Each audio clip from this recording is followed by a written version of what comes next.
Today I'm canning turkey, and this is real simple to do. The first thing you need to do is roast a turkey. And I have this electric turkey roaster that I use, and I just love this thing. It's not just for turkeys. It comes in real handy for canning because you can make, large amounts of food to can at a time. I like it for things like bean soup. I can make a real big batch of bean soup at one time in this thing, and it also frees up burners on your stove and such. And it can also be used as an oven, and you can pick these up for like $20 at Thanksgiving time. So I thought I would mention this because it really does come in handy for canning. So all I did was roast the turkey. This turkey wasn't all that big. It was a little under 14 pounds. And it cost me $6.70, so that'll give us an idea of what it will cost per jar. I paid 49 cents a pound for this turkey. So I don't do anything fancy as to cutting this up or anything, and it's still pretty hot. Just take the skin and bones and set them aside, and you don't want to slice this up like the serving size pieces to can it. I just break it off in great big chunks, and then go with whatever will fit into the jars. And then when you go to use it, you can slice it up however you want. But I'm basically just pulling all the meat off the bones. Okay, I have all the meat pulled off the bones, and I took the drippings and all and added enough water to make a broth to add to the jars, and I skimmed off a lot of the fat. And I have my jars hot and ready, and my lids and rings at a simmer, so I'm ready to can. I take a hot jar and I fill it with the turkey, and I just put a mixture of light meat and dark meat in each one of the jars. And like I said, you don't have to cut these up in any fancy shapes or sizes or anything. When you open the jar, you can arrange it to look presentable. And by pre-cooking the turkey, it does not end up overcooked after it is canned. Turkey cans very well.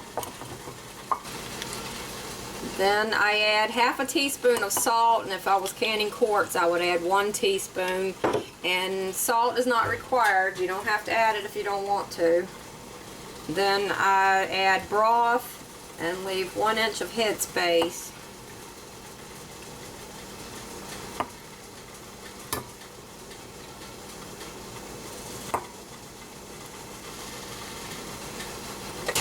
And then I remove the air bubbles.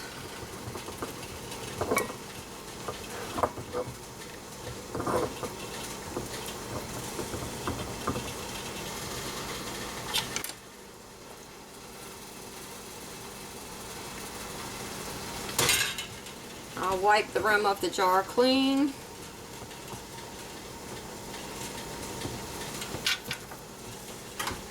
I add a hot lid and a hot ring. I heat my rings, but you don't have to if you don't want to. Tighten it firmly, and then I put it in the canner to stay warm until all the jars are full. Okay, now that I have all of my jars full, they've been staying warm in this water bath canner, I'm going to transfer them into my pressure canner. All meats have to be pressure canned. And from this turkey I got 7 pints, and I saved out enough here that would have been 8 pints so that we can have that for dinner. So I've got 8 pints for, what I say it was, $6.70. Can't beat that. After I transferred all the jars into the pressure canner, I added the water to the canner and put the lid on, and now I'm going to process this for 75 minutes at 10 pounds pressure. If you live at higher altitudes, you need to adjust the pressure for your altitude. If I was canning quarts, this would be for 90 minutes. And always follow your manufacturer's directions for your pressure canner.